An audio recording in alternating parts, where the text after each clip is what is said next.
What is up, guys? Today, the mythical disaster we're completely breaking down is the massive fusion between finite mortals and the Watchers, who literally went completely off their celestial orbits.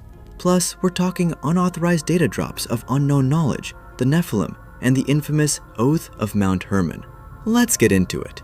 After the very first massive cosmic event seeped into the deepest parts of the Earth, the world's clock just ticked by, totally quiet and unbothered.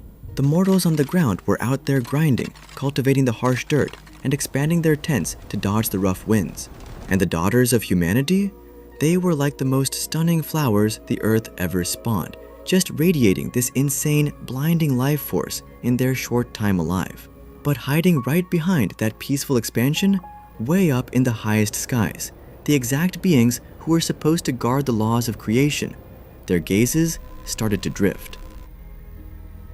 These guys were the glorious sentinels ordered to just observe the earthly orbit. We know them as the Grigori, the Watchers of Light. Their crystal clear eyes were supposed to chill in eternal silence and just log the universe's error margins, right? But suddenly, the warm glow coming off these finite human bodies and their unreal beauty just got permanently burned into their retinas. At the exact boundary of two dimensions that were supposed to stay completely parallel forever, a massive crack with irreversible, heavy philosophical implications just snapped open. Fast forward hundreds of days and nights when their craving literally broke past the critical point at twilight, right onto the eternal snow of Mount Hermon, the highest, most brutal rocky peak on Earth. Bam! Massive pillars of light slammed down in total silence. We're talking 200 fully armed Watchers just ripping through the sky's barrier and dropping straight into Earth's atmosphere. The ground was quaking deep down, even before their feet hit the dirt, and the massive bedrock was literally getting crushed by their alien frequency, spitting out this harsh resonance. The atmospheric temp started glitching out, and while a vicious thunderstorm was swirling around the peak, Samyaza, the absolute boss of the Watchers, dropped a voice so heavy it literally froze the starlight. What I fear is that you all will fail to handle this massive task. Back out and leave me to carry the penalty of this massive crime alone for eternity. You could totally hear the deep agony of a guy who just abandoned his celestial orbit in his voice. But then Arakiba, Kokobel, Akibel, and the rest, all 200 chiefs, answered in total unison. Inside that brutal storm on Mount Hermon, they locked themselves into this heavy, permanent destiny. They swore the Oath of Cherem. Literally stripping away their own wings of light, they hiked down the mountain and ruthlessly seeped right into the settlements of finite humans. The Watchers took the daughters of humanity. But guys, this hookup didn't just end as a physical dimensional crossover. These sentinels, holding the ultimate secrets of the cosmic orbit and the deep abyss, they took the gates of knowledge that were supposed to be strictly firewall locked from mortals and just hacked them wide open. That data leak? Super sweet at first, but it was like an unknown radiation wave that nobody could handle.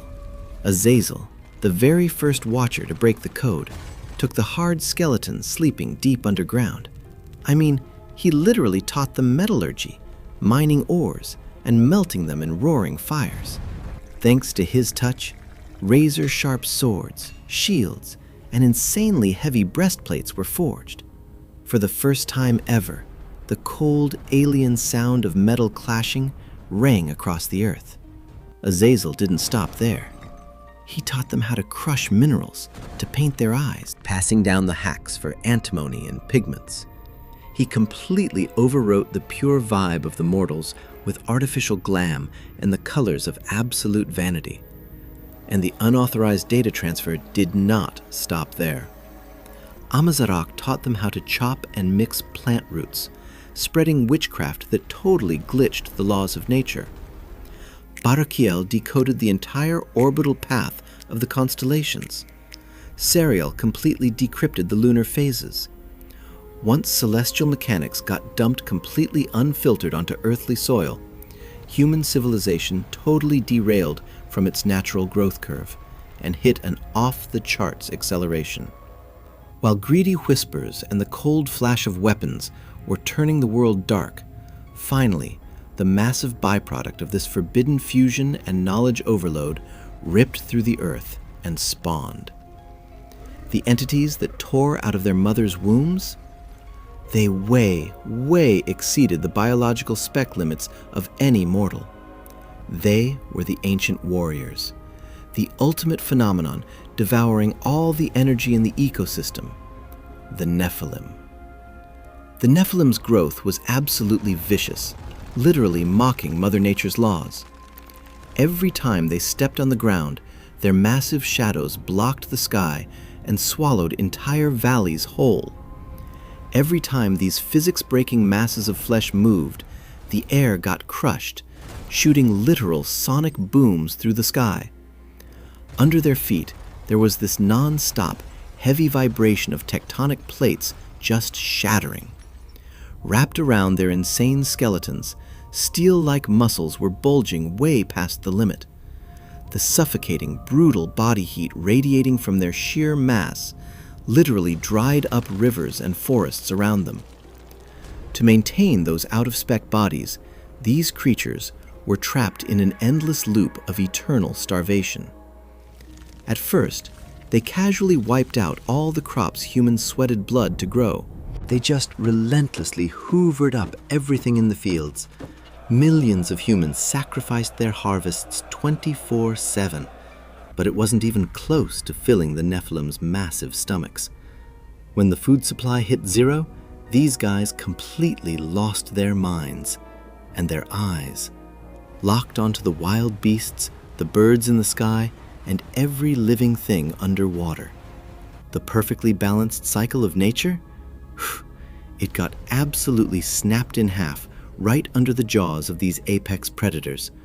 When every single resource was finally exhausted, the Nephilim reached out their giant hands toward the very humans who birthed and served them. The sickening crunch of bones and massive, earth-shattering shockwaves covered everything. It was the start of a massive forced merge, living things violently sucking the essence out of other living things. The entire earth started screaming, resonating under this extreme, suffocating pressure. But even these giant predators instinctively knew the endgame was coming. Ko-Jja and Ko-Jja, the leaders of the Nephilim, had these apocalyptic visions. Beings radiating light came down and instantly ripped the cosmic tree straight out of the earth. A massive stone tablet holding all the world's knowledge was completely washed away by the floodwaters. Completely terrified, the giant council summoned Mahwe, the winged Nephilim. Go to Enoch, ask him our fate, and beg him to stop this massive reset. But Enoch, chilling in the light of glory, handed them a freezing death sentence. The shock waves you caused on Earth have already crossed the threshold of heaven. The windows of heaven will open. The fountains of the deep will burst. And every trace of you will be scrubbed clean. The four massive archangels standing behind the veil of light looked down at the absolute disaster below. Almighty One, the Earth is screaming under this sheer mass. The space is completely corrupted. From the center of eternal silence, a massive thunderclap echoed, and the hardcore reset command was dropped. The angels descended, and the Nephilim finally started violently blasting their energy at each other. It was the unavoidable prologue to the Great Purge, washing the crushed earth with cold water to factory reset all the glitches. Like the archaeological crossbreeding hypothesis, this mystery still drops a fascinating philosophical warning for us today. Theologically, it's a total system crash between the infinite and finite, an allegory for our modern arrogance just endlessly devouring resources. By the way, quick physics check. According to the square cube law, the second a Nephilim stood up, its femurs would shatter and its heart would literally explode trying to pump blood to its brain. It's a complete physics paradox.